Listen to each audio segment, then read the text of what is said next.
Hey there, how y'all doing today? So I just wanted to catch you up on one of my most recent flips, actually the one that should be closing or funding or whatever you call that tomorrow. The reason I wanted to share with you this particular flip is it actually to date of the roughly 42 that we've completed since I have left full-time employment, is actually the worst one from a profit perspective. So I thought I should share that with you. We will talk about the details, why it was the worst profit to date. Show you some before and after, because I think it's always important to see what they look like before and after to really understand what goes into this business. So without further ado, why don't we share this PowerPoint, and we will go through the deal rundown and a little bit about the numbers. So again, I call this my worst flip because, you know, when most people watch these channels, they're looking for the big checks. We'll share with you what those numbers look like here in a minute. But it is the smallest profit to date on a flip that I've done. And well, let's talk about it. But before we do that, there's actually a quote that I put together that I've actually put my name to. And that is, financial freedom is hard, but a better financial future is easy. And, you know, that's something I've really been talking about since I started this channel. I truly believe everybody watching this could have a better financial future if we just got you 1, 2, 3, or 4 pride of ownership rentals. I really do think it's that easy. Maybe it's one a year, maybe it's one every 2 years. Whatever your situation is, I believe you could have a better financial future when somebody else is paying for your asset, when you have tax advantages, when you have low fixed rate 30-year debt. Yeah, it's pretty outstanding. I agree, financial freedom is hard. It takes decades. It takes consistency. But hey, if you're watching this channel, first things first, let's set you up to have a better financial future. And then once we do that, we can keep going and go after financial freedom. What do you think? You agree? All right, so that's something I'm pretty proud of. So let's talk about this deal. So first and foremost, this is the third and final house of a 3-package deal that I put together. I got it from a wholesaler. You know, basically got this house, was the smallest of the houses. It was a 2-bedroom, 1-bath. Didn't really offer a way to create a 3rd bedroom. It had plenty of square footage, but it was just laid out in a way where if we were going to create a 3rd bedroom, it would be functionally obsolescent. We'd have to go from the front door through a bedroom to a living area, or worse yet, from a living area to a bedroom to a kitchen. It was just a long, almost shotgun hallway-like, and we just couldn't carve a 3rd bedroom out. So I knew that going in. It wasn't like it was a surprise to me. You know, this property would have been worth 15 or 20 grand more if it had a 3rd bedroom, but it didn't. Even though the square footage was only slightly smaller than another one, this one was the least profitable because of that. The good news is I knew going in, I expected this to be the skinny profit. I basically negotiated a package price. You could think 325. I think one was 110, 110. No, wait, whatever it was. It was 325 for the other 2 houses. Were 225. So one was 115, one was 110. That's what it is. 115, 110, and 100. And the other ones just offered a lot more room to create value. The remodels were about the same. Hence, this one was really skinny profit-wise. One of the things I did on this one, because I knew it was a skinny deal, is I did not want to open this up to my private lenders. If you know anything about what I do, many times I recycle my capital and I give away 20% of the profit via my 6 and 20 program. I didn't want to do this one because A, it would take my profit down even less, and B, I don't think it really would have offered the standard return that I look to provide. So I just leveraged my cash.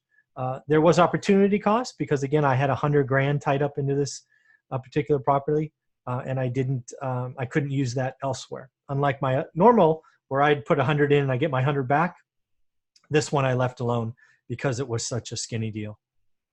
One thing that's important to me that you will see throughout doing this is all my remodels are the same quality, same stuff. Hence, I wasn't going to sacrifice my standards. just to kind of manufacture an artificial profit margin. That's not who I am. So this house got the same look and feel as the other two, which offered a lot more profit. But I had to deliver the standard creation. Here are the rough numbers. Purchase price was $100K, as I've already shared. There was $26,000, just under $26,000 in total remodel costs. There's about $8,000 in transaction costs, both on the buy and the sale side. There was no capital cost or carrying cost or hard money cost because it was my cash. So I didn't have to pay anyone. There was huge opportunity costs, but those are too hard to calculate, so they're not in there. It was sold for $155. So when you net that all out, the profit is just over $21,000. So by no means a horrible profit. I'm not here to say it was, but if I would have done the 6 and 20, I would have given up, what is that, $44,000 to a private lender, and thus left with 17. And pretty soon deals get really, really skinny. So that's why I didn't offer this one up to private lending, because I don't think they would be happy, and I don't think I would be happy. But as of course, when you buy something that's really bad, and you're going to see before and afters here in a minute, the tenant's really, really happy. This house went from $550 a month to $1,000. So the tenant that I bought it with was paying $550. We spent $26,000 in remodel costs, and now it's renting for $1,000. The investor who purchased it got a loan, 30-year loan at 4%. They decided to put 40% down, and they are cash flowing day one and wildly happy. So it's really fun to bring these around and let people be excited with what they got. So I got some before and afters. This was taken from my contractor. So on the left there, you can see the house, and there's that monstrous tree in front, which we did trim up. We've obviously painted it. It was just ugly and not very appealing from the street. So we dressed that up and we trimmed that tree back, and we actually added some tan bark and some other stuff to really make the front yard appealing.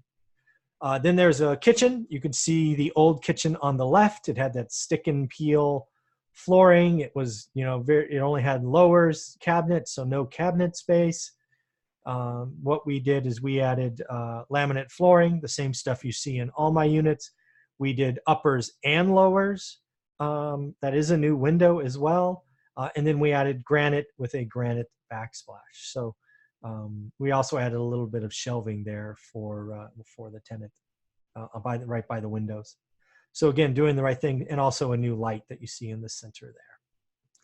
Then there's the bathroom, got completely gutted and rebuilt, right? New toilets, new vanity, new tile, which you can see on the left. Again, stick and peel before. And the old bathroom probably hadn't been touched in 50 years. So we just removed it all and put it back together. And there's a tub, which you can't see, a tub and shower, which you can't see in this picture, also in the bathroom. This is a picture from the front door.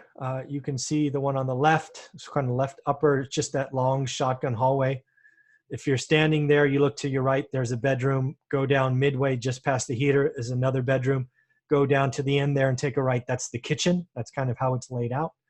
So we could not change that layout given the way the space was. But we dressed it up. We put laminated flooring in. We turned that white wall. We painted, kind of made it look like wood that you see going from left to right in the new picture. We took that bookshelf that was at the end there and we cleaned it up. We added some accent colors. And we also have above that window is our dual pack heating and cooling. So making sure the place is heated and cooled well. And then lastly, there's a bedroom. The bedroom in this one's up on the right. It had this musty old carpet and just plain walls and a Jack and Jill bathroom. We dressed that up. We put the door, we got a new door. We two-tone paint, right? There's a darker gray and white. Put in some new windows, new carpet, and really made the bedroom. So lessons learned. You got to have a plan when you buy it, right? I knew going in this was going to be not the home run that I'm used to, but we still needed to do the right things. You don't deviate, right? If you have a plan day one, don't deviate. I had lots of people offering me private money, which I could have easily said yes to. But then when we sell this, they would frankly get the lowest return out of anyone. And I didn't want to start having those conversations. So instead, I chose to keep this one financed myself, suffer the opportunity cost of 100 grand being deployed in one spot, and I didn't waver. Opportunity costs are real. Not aware of anything in reality I could have lost on this one because I had access to others.